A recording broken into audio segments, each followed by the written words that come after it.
In many ways, people can see my genuinity as kookiness. And that's not far off the truth. It's not far off the truth. It takes a little bit of kookiness to be genuine. It takes a little bit of disassociation from identity that is, a lack of expectation for yourself. And all that expectation is a conditioned, mode of being that you don't even really want to be, but you feel like you have to be because of rules and parameters that set you up for who you think you want to be. Um, who you think you want to be might be who you really feel like you want to be, but until you eject from the social conditioning that of obligation that you feel like you have, we take on all this burden. Oftentimes we take on this burden that isn't real.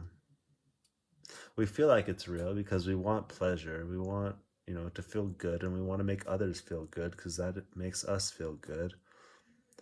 And we don't really know how to do that. We think we know. We think we can study it, with science. We think we can, come up with formulas and say, hey, this sort of behavior is going to make it easier on everyone. Is that true? We don't need science to tell us that we feel healthy. And so, we've got a whole bunch of healthy people. It should just be simple enough to ask them, like, hey, did you follow, some more so recent guidelines to get healthy?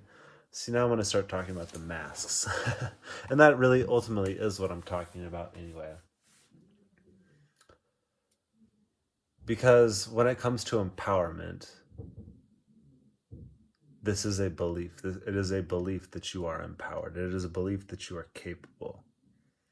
The masks, the masks, the masks are putting off your own responsibility. That is your empowerment. You're giving it to other people. You're saying, here, my sense of health, maybe not even my sense of health, it's maybe some person who's weaker than me.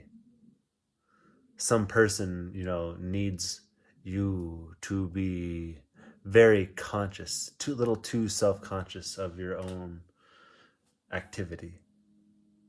What if self-conscious, what if we become too self-conscious? And that's actually what's hindering us from producing joy and producing abundance. You know, what if too much self-consciousness is actually in the way of producing selflessness? Being too self-conscious of, am I behaving correctly? Who says who's who says you're not? One of the harshest truths that I've come to learn is that nobody has made me feel some sort of way I haven't felt myself already. And that's a hard pill to swallow when you start to, when you can see that truth, as nobody has convinced me that I'm something I'm not.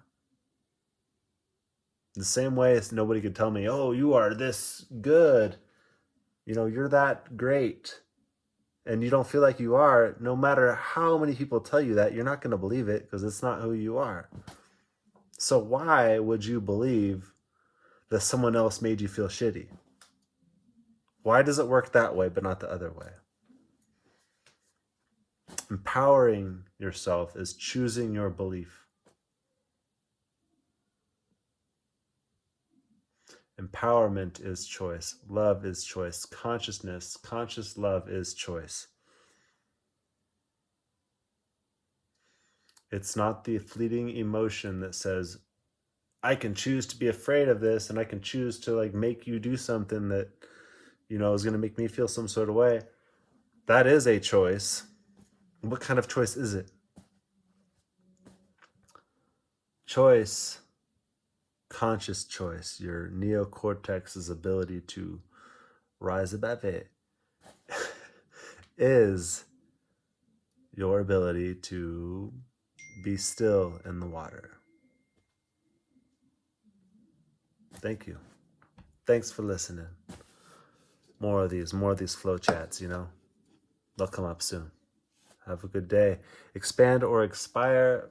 I always forget to plug stuff. I don't know. Follow realbig.ceo on both Instagram and Facebook. You know, hashtag expand or expire. If you love this, like it, please. If you love this, subscribe to it. I always forget to do these little plugs because I really don't give a shit. I mean, I do. I really do. I really do. But I also I'm like, well, whatever will be, will be. And that's the truth too. So stay healthy, my friends. I'm a big gangster.